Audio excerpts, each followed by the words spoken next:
Hey, this is Jim with Skytone Pickups. I am right in the middle of making a bunch of pickup bobbins. I just made up some Telecaster bridges. Let's see, made up some Strat sets. I'm in the middle of making some more. And now I'm going to make a Telecaster neck pickup.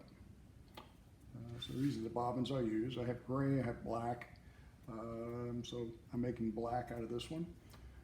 So the Telecaster, actually all of the single coil pickups have little eyelets that you don't want to get smashed. So I made little divots in here. And so the eyelets go down, just like so. Different people make the pickups, press the pickups in different ways. This is how I do it. I don't think there's any way that's good or bad. This is the way I like to do it. This is just my little magnetic setup for my magnets. My magnets are not magnetized. Little Alnico 5 is what I'm putting in there. And you just basically line it up.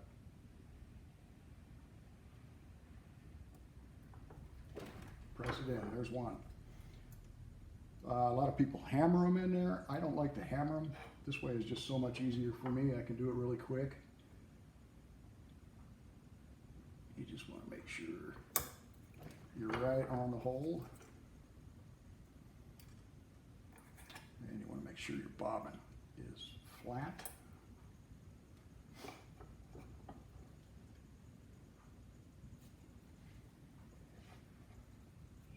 Make sure that's really good. Good.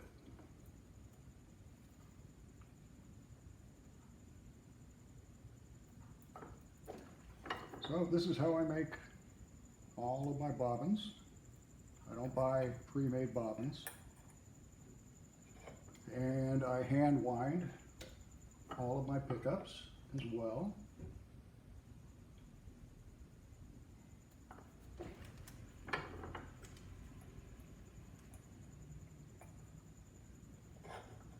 Since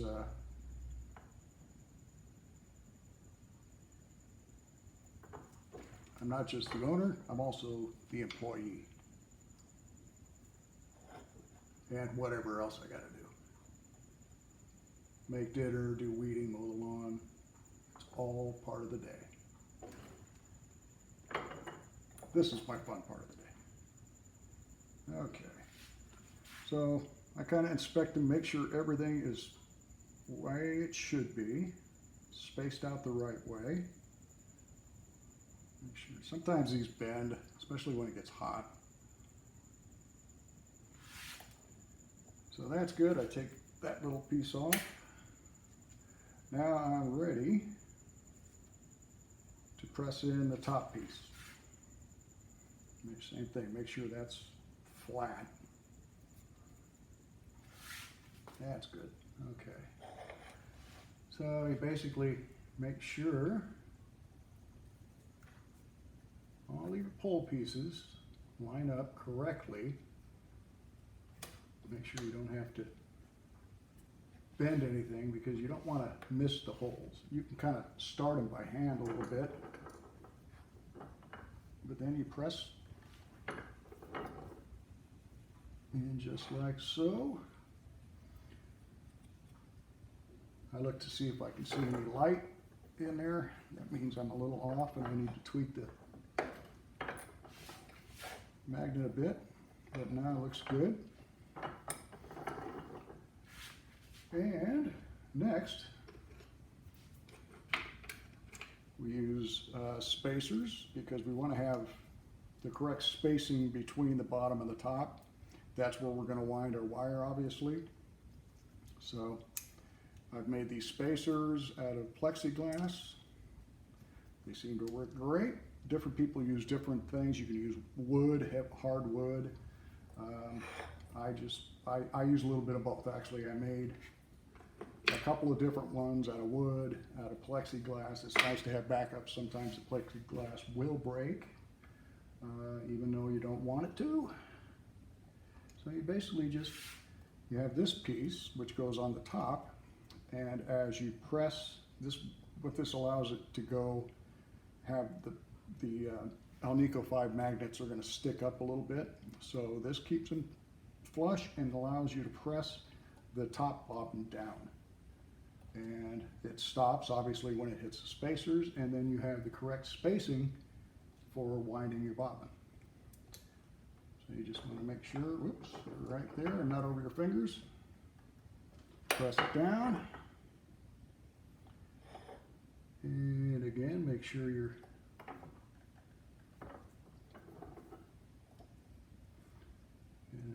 over the right way.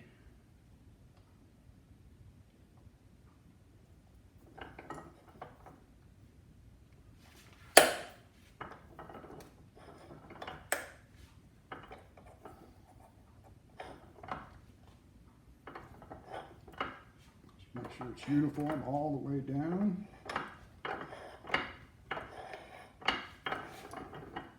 And that bobbin should be done.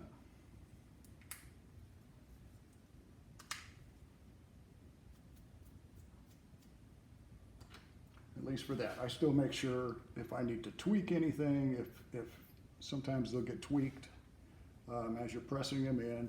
And so I do my best to straighten everything out. But then we pull the spacers out. They should be tight, but able to pull out. Oops.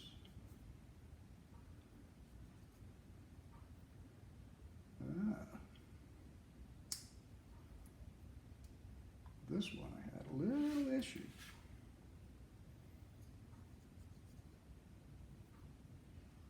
I think it'll be fine. Yeah, it'll be fine.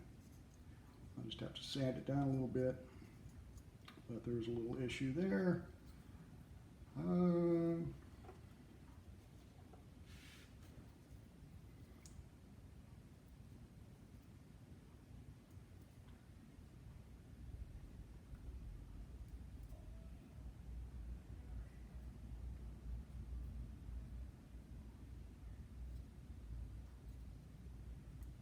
Okay.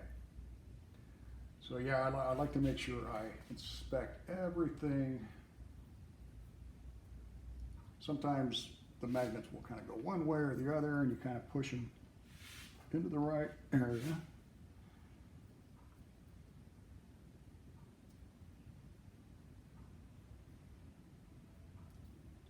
And that should be good. I'm probably a little too critical, but that's okay. This is my brand, so I like to be critical, and I want to make sure everybody's getting the best product they can.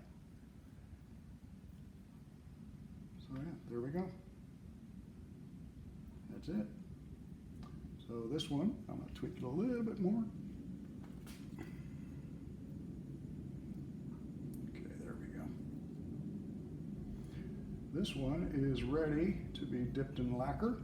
So all of these get dipped in lacquer, and it basically, it's like gluing everything together, and it kind of protects the wire from shorting out. Not that it's not a very big issue. You can put tape around here, but when you do the lacquer, it basically glues everything together. So because you're putting thousands of winds of wire on here, you don't want these bobbins popping out.